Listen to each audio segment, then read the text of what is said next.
Global માર્કેટ્સની update સાથે જોડાયા છે સહયોગી નીરજ કંસારા. Good morning Neeraj.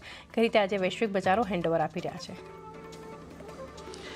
જી ગુડ મોર્નિંગ ચાંદની. અને આજના દિવસે પણ જો આપણને સંકેતો જે થોડાક નબળા જ મળતા દેખાઈ રહ્યા છે. ખાસ કરીને ગઈકાલના અમેરિકાના બજારોની વાત કરીએ તો પ્રોફિટ બુકિંગ આપણને આવતું દેખાયું. ડાઉમાં જુઓ ગઈકાલે જે ઘટાડો હતો તે ઘટાડો આજે થોડો આગળ વધ્યો છે. બહુ મોટો ઘટાડો નથી આવ્યો, પરંતુ એક દબાણ સાથે ચોક્કસથી બંધ થયું છે ગઈકાલની સરખામણીમાં. અને નાસ્ડેક અને S&P 500 આ બંનેમાં પણ ગઈકાલે આપણે એક શિખર પર ક્લોઝિંગ જોયું હતું, ત્યાંથી આજે થોડું ઘણું પ્રોફિટ બુકિંગ આપણને આવતું દેખાયું છે.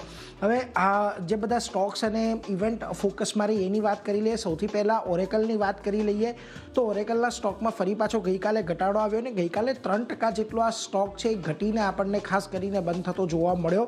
અને એમાં પણ Q2માં જે 14% પર ગ્રોસ માર્જિન આપણને જોવા મળ્યા હતા એને લઈને ખાસ કરીને એક આપણને ઘટાડો આવતો દેખાયો. 2030 સુધી ક્લાઉડ બિઝનેસની અંદર આવક વધવાની એક આશા છે અને ક્લાઉડ બિઝનેસથી આવક લગભગ $114 બિલિયન પર રહેવાનું લક્ષ્ય છે. અને અત્યારે ક્લાઉડ બિઝનેસની જે આવક છે એ માત્ર $10 બિલિયન છે, એટલે લગભગ 10 ગણીથી પણ વધારે 11 ગણી જેટલી આવક અહીંયાથી થાય એવી અપેક્ષા તેઓ રાખી રહ્યા છે, જે બજારને થોડી ગમી નથી.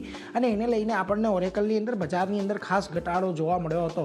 બીજી તરફ ટ્રમ્પ સરકાર અત્યારે પણ સંકટની અંદર છે, કારણ કે જે શટડાઉન ચાલી રહ્યું છે ગઈકાલે એનો 7મો દિવસ હતો અને 7 દિવસથી અમેરિકાની અંદર જે સરકારી કામકાજ જો છે એ આપણને બંધ રહેતું દેખાયું છે, ઠપ પડી ગયું છે. ટ્રમ્પ અને ડેમોક્રેટ્સ આ બંને જે પાર્ટીઓ છે એની વચ્ચે કોઈપણ પ્રકારની અત્યારે સહમતિ સધાતી જોવા નથી મળી, જે એક વધારે મોટો ચિંતાનો વિષય છે. અને અમેરિકાના શહેરોમાંથી ફ્લાઇટ્સ અત્યારે ખાસ કરીને મોડી પડી રહી છે. અને જો શટડાઉન અહીંયાથી પૂર્ણ નહીં થાય તો સૈનિકોને પણ જે છે પગાર કદાચ નહીં મળે આવનારા સમયમાં. અને એર ટ્રાફિક જે કંટ્રોલના કર્મચારીઓ છે એમનો પગાર પહેલેથી જ ઓછો છે, એટલે એ બધાને લઈને થોડીક ચિંતાઓ અહીંયાથી આપણને વધતી દેખાઈ રહી છે કે મૂળ જે માળખાકીય સુવિધાઓ છે, જે મૂળભૂત સુવિધાઓ છે એના પર કદાચ આપણને એક અસર આવતી દેખાય જો આ શટડાઉન લાંબુ ચાલે તો. એટલે હવે આ એક આર્થિક ગતિવિધિ કરતાં પણ ત્યાંના લોકો માટે જે રોજિંદા જીવનની તકલીફો છે એ કદાચ વધારવાનું કામ આ શટડાઉન કરી શકે છે.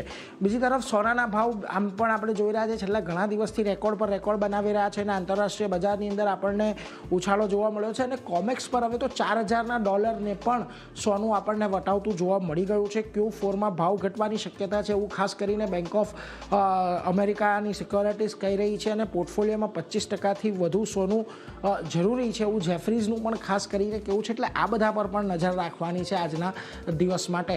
પરંતુ એ બધાની વચ્ચે આજે હવે આપણે આવી એશિયાના કારોબાર પર કે જ્યાં આગળ આપણને સંકેતો જે મળી રહ્યા છે બહુ વધારે સ્પષ્ટ સંકેતો નથી, એટલે એના પર એક ખાસ ધ્યાન રાખવાનું છે.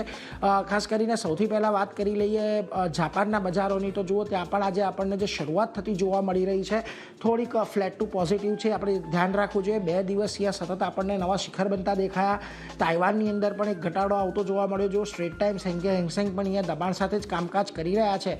પરંતુ આ બધાની વચ્ચે આવો ગિફ્ટ નિફ્ટીની ઉપર કે જ્યાં આગળ આપણને આજના દિવસે ખાસ કરીને શરૂઆત જે હતી એ થોડીક નબળી થાય એવા સંકેતો મળી રહ્યા હતા. ગિફ્ટ નિફ્ટીની અંદર પણ ગઈકાલે જે આપણને ક્લોઝિંગ જોવા મળ્યું હતું 25,200ની ઉપર આપણે ગયા હતા, પરંતુ ત્યાંથી નીચે આવીને બંધ થયા હતા.